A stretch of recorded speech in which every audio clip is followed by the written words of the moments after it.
하세요. 남편 말대로 제가 정말 이기적이고 저만 아는 사람일까요? 결혼할 당시에 제 수입은 없다고 해도 무방할 정도였습니다. 그 당시 저는 회사를 다니고 있었지만 결혼을 한참 앞둔 시점에 회사에 사직서를 제출했어요.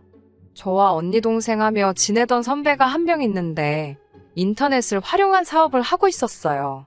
플랫폼을 활용해서 하는 사업이고 저는 중간에 수수료만 받는 그런 입장인지라 자본금이 많이 필요하지 않은 사업입니다. 그만큼 경쟁이 많아 노력도 많이 필요하고 운도 필요한 일이지만 일단 한번 자리 잡으면 웬만한 회사원 월급 정도는 집에서도 충분히 벌 수 있다고 하면서 저한테 노하우를 알려줬어요.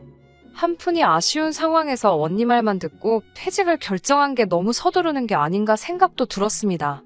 멀쩡히 잘 다니고 있던 회사를 왜 그만두냐고 남편도 반대를 했어요. 제가 상황이 넉넉한 편도 아니었고 결혼 후에도 아이를 곧바로 가질 계획이 없었기 때문에 남편은 조금 더 맞벌이 부부 생활을 하다가 돈이 모이면 제가 전업주부가 되었으면 싶어하는 눈치였거든요. 하지만 제가 다니던 회사가 미래가 보장된다고 할 정도로 탄탄한 직장도 아니었고 아이를 갖게 되면 육아휴직 같은 걸 받기도 전에 사직서를 내야 할 만큼 직원복지도 안 좋은 회사였어요. 어차피 단절될 경력, 그럴 바에야 저도 스스로 제 새로운 길을 찾고 개척하고 싶었던 마음이 더 컸던 것 같아요. 물론 당시 결혼을 앞두고 있던 남편과 시댁에서는 좋은 소리를 듣지 못했습니다. 그때는 괜히 새로운 걸 시작하겠다는 자신감 때문인가 근거는 없었지만 꼭 성공시킬 수 있겠다는 자신이 있었어요. 대신 제가 회사 다니면서 그동안 모아놓은 돈과 저희 부모님이 지원해주시는 돈까지 보태서 신혼집의 일부를 보태기로 했어요. 원래는 혼수와 예단, 결혼 비용만 저희 측에서 부담하기로 했었는데 조금 더 무리하면서 거의 반반 결혼을 맞춰서 하게 되었어요. 저희가 신혼집에 보태는 만큼 대출을 덜 받아도 되었으니 시댁에서도 쌍수를 들고 환영을 했지요. 아무튼 반반 결혼했으니까 제가 사업을 한다는 사실이 크게 문제가 될 일은 없을 거라고 생각했는데 결혼 첫 해에 맞는 명절이었습니다. 남편 당시 월급이 한 달 300만 원 남짓한 돈이었고 제가 하는 사업으로 버는 돈이 적게는 20만 원에서 많게는 50만 원 사이였어요. 명절이라 남편 앞으로 상여금이 조금 더 나왔고 결혼 후 맞는 첫 명절이기도 했으니 저와 남편은 양가에 처음 드리는 용돈 의미 있는 액수로 주고 싶다고 결정을 했고 양가에 100만 원씩 봉투 하나씩 만들어서 갔습니다. 100만 원이 뭐가 많냐고 하실 분들도 계시겠지만 당시 상황에서 저희는 아주 큰맘 먹고 준비한 금액이었습니다. 시어머니께 봉투를 건네드리니 뭘 이런 걸 다 준비했냐고 하시면서도 손에 받아드신 봉투를 꼭 붙잡고 계신 게 안 받으실 생각은 없으셨던 것 같아요. 용돈 받으시면서 이런저런 덕담도 오고 가고 그러다가 시어머니께서 제 사업이 어떻게 되고 있는지 물어오셨습니다. 아직 한 달에 몇십만 원 버는 게 고작이지만 이제 슬슬 자리를 잡아가고 있는 와중인 것 같다. 곧 좋은 결과가 있을 것 같다고 대답을 했어요. 시어머니께서는 썩 좋지 않아 보이는 표정으로 시큰둥하게 그러냐 하고 마셨어요. 그러다 갑자기 친정에는 용돈을 얼마나 준비했느냐 물어보시더라고요. 매번 이만큼씩 준비는 못하겠지만 그래도 첫 명절이고 해서 같은 액수로 만들었다고 대답했더니 그게 무슨 말도 안 되는 소리냐고 화를 내시네요. 당시 재벌이가 불안정한 데다가 얼마 되지도 않는 상황에 따지고 보면 남편이 외벌이 독박을 쓰고 있는 거나 마찬가지인 거 아니냐고. 그런데 그걸 친정하고 시댁하고 똑같이 하려고 하면 어떡하냐고 하면서 친정에 주려던 봉투는 자기한테 달라고 하셨어요. 친정에는 제가 돈 벌어올 때까지 돈 한 푼 빼돌릴 생각하지 말라고 하시면서요. 남편은 첫 명절이고 하니까 드리는 거라고 시어머니를 말렸어요. 참 고맙더라고요. 그 와중에 제 편을 들어주는 모습이 말이에요. 시댁에서 폭풍 같은 한때를 보내고 친정으로 출발하는 차 아니었습니다. 운전하는 옆모습이 그날따라 믿음직해 보여서 고맙다고 말을 했어요. 그런데 뭐가 고맙냐는 듯이 대답을 하더군요.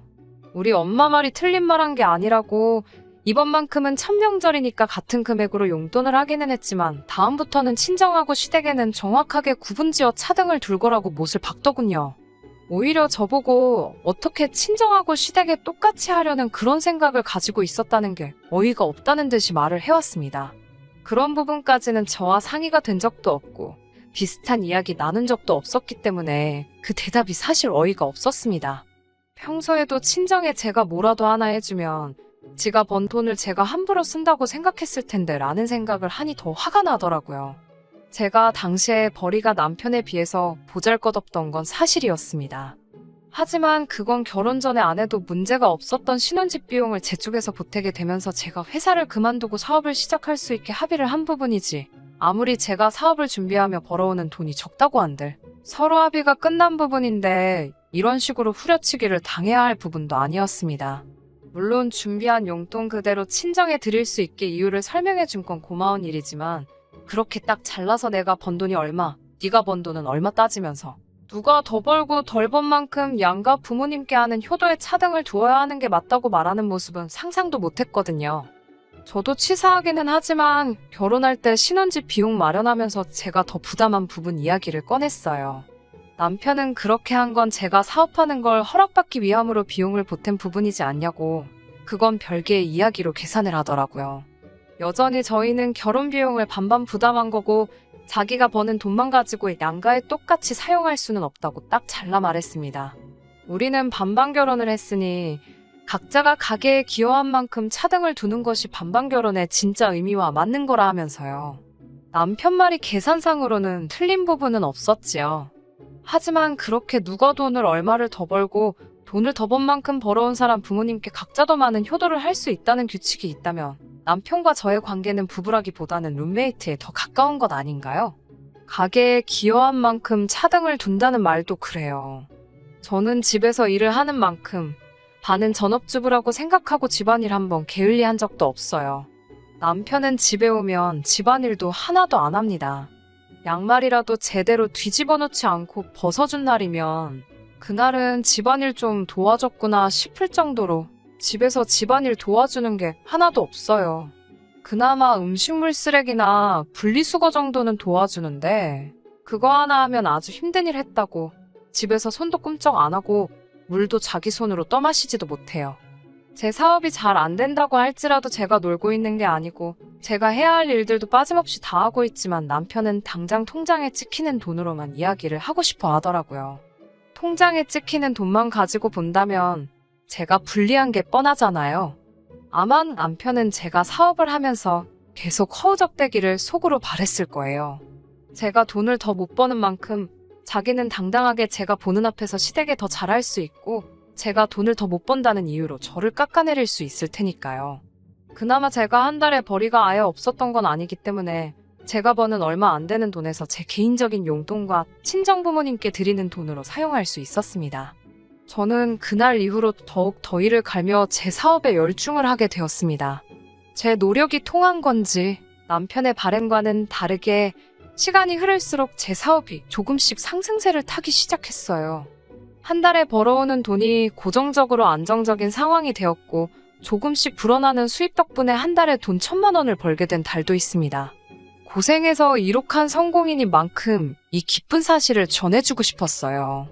단지 수입의 안정권에 이르렀을 때는 남편이 제게 보였던 태도 때문에 제 수입을 공개하기가 꺼려지긴 했지만요. 결혼 6년간 생활해오면서 제가 벌이가 없더라도 비록 버는 돈 가지고 처가 차별하면서 더럽고 치사하게 군 남편일지라도 그 6년이라는 기간 동안 저에게 포기하란 말 한마디 한 적이 없었기 때문에 제가 이 사업을 하는 걸 믿어준 것 하나만 보고 이 돈이 저 혼자 번 돈이 아니라고 생각하려고 했습니다. 제가 사업으로 벌어오는 돈이 한 달에 300에서 1,000만 원, 많다면 많은 돈이지만 저는 한 달에 그 정도 돈 우습게 버는 사람들을 몇 명 만나본지라 이게 인생대역전이라고 할 만큼 큰 돈이 아니라는 것도 알고 있습니다. 하지만 제 벌이를 알게 된 남편에게는 남편 그릇에 차고도 넘칠 만큼의 돈이었나 봅니다. 남편은 조금씩 변하기 시작했어요. 제가 버는 돈이 마치 자기가 번 돈인 것 마냥 펑펑 쓰기 시작했어요. 저 몰래 외제차를 리스로 계약해 오지 않나, 몇백만 원짜리 시계를 사달라지 않나, 이런 식으로요. 6년 저를 믿고 기다려준 대가라 생각하고 딱히 별다른 말을 하지 않았습니다. 그런데 남편이 사용하는 돈이 점점 개인을 위한 돈에서 시댁 식구들을 위한 돈으로 바뀌기 시작하더라고요. 제가 집에서 돈을 번다고 그 돈이 그냥 하루 지나고 일어나면 벌려있는 돈이라고 생각을 하더군요. 죽을 똥 살 똥 관리하면서 일하고 있는 저의 고생은 생각도 하지 않고요. 한 달에 1,000만 원이 벌린 적이 있으니 1,000만 원이 매달 자동으로 들어온다고 생각하는 건지 여태껏 자기가 벌어온 월급으로 생활이 다 되었으니 한 달에 1,000만 원씩을 더 써도 된다고 생각하더라고요. 앞으로 3달만 돈을 더 모아서 신우한테 가게를 하나 차려주자고 하네요. 결혼한 신우가 집에서 전업주부를 한다고 시댁에서 아주 무시를 당한다나 뭐라나 하면서 사람이 무시를 안 당하려면 역시 돈을 벌어야 돼 라는 말을 하더라고요. 저 들으라고 한 말이라고 하기에는 너무나도 생각이 없는 발언이었습니다. 그때쯤부터 저도 남편의 과소비에 한마디 해야겠다 싶던 참이어서 참지 않고 말을 꺼냈어요. 앞으로는 남편이 주는 생활비만큼만 저도 제가 번 돈에서 제하고 나머지 돈은 제가 직접 관리하겠다고요. 남편은 그게 무슨 소리냐고 하더라고요. 결혼한 사이끼리 지금 네 돈 내 돈 따지고 있느냐고요. 저야말로 어이가 없더라고요. 여태껏 제가 사업 준비하면서 자기가 번 돈으로 친정에 돈 빼돌릴 생각하지 말라며 시댁에만 올인한 게 누군데 말이지요.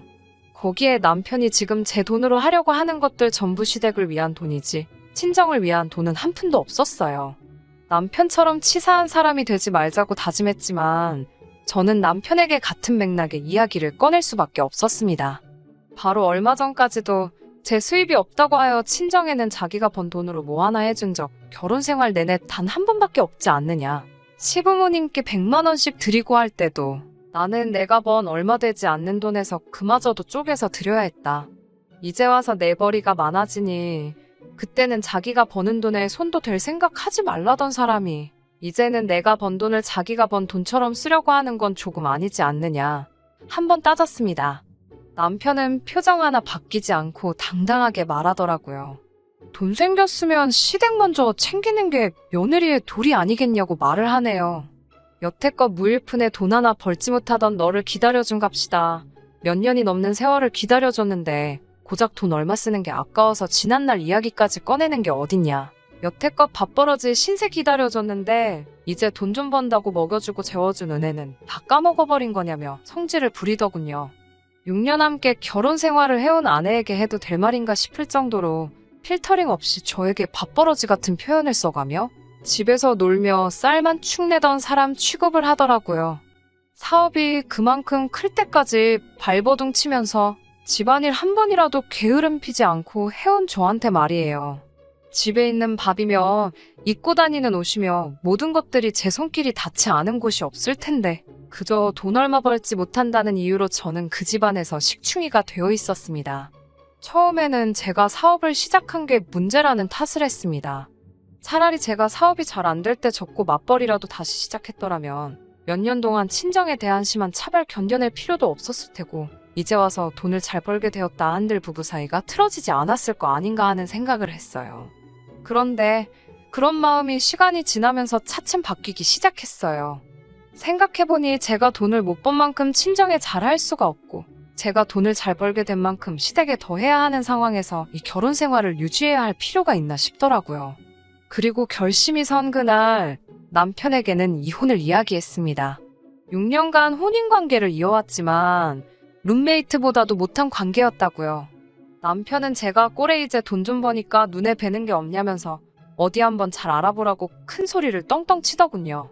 말인즉슨 제가 키워온 사업은 저희가 혼인 이후에 키워온 가치 형성한 재산인 것이고 그 재산은 이혼 시에 분할 대상에 포함이 될 거라면서 여태껏 번 돈이라도 지키고 싶으면 쓸데없는 생각을 하지 말라고 하더라고요. 하지만 법원에서 판결을 받을 때 남편의 얼굴은 아직도 눈에 선합니다. 저 몰래 시댁에 돈을 보내주고 친정과 차별 대우를 한 것부터 혼인 기간 동안 가정에 대한 기여도까지 계산했을 때 오히려 저에게 일부 생활비만 지급해주고 나머지 돈을 자기가 개인적으로 사용한 부분 등을 고려할 때 제 사업이 궤도에 올랐다고 할지라도 오히려 금전을 지급해야 하는 것은 제가 아닌 남편이라는 사실이 입증이 된 거예요. 저는 사업이 번창한 이후에도 지속적으로 제가 번 돈이 시댁 쪽으로 흘러들어간 정황이 그대로 통장에 남아있고 제가 돈을 벌고 마음이 변해 다른 사람을 만나고 있었다고 주장하던 남편은 법원에서 설득력을 잃어갔습니다. 결국 남편은 반반이 들어간 아파트 시세의 절반을 저에게 지급하는 조건으로 조정이사를 보내왔고 그 외에 재산 분할은 전혀 해주지 않는 조건으로 합의를 해서 이혼이 마무리되었습니다. 이혼이 마무리된 지금도 저는 아직도 사실은 제가 벌고 있는 그 돈이 저 혼자 만든 돈이라고 생각하지 않아요. 하지만 남편이 좀 더 마음 씀씀이를 너그럽게 해줬다면 그 돈이 친정이 되었든 시댁이 되었든 정말 필요하고 쓸모 있는 곳에 쓰이지 않았을까 하는 생각이 드네요. 6년간의 결혼 생활을 청산하고 나니 후련하기도 하지만 한편으로는 아직도 찝찝한 기분이 남아있네요. 기다려준 만큼 저도 잘하고 싶었지만 남편과 시댁 식구들의 끝없는 욕심에 결국 그들은 자멸하게 되었네요.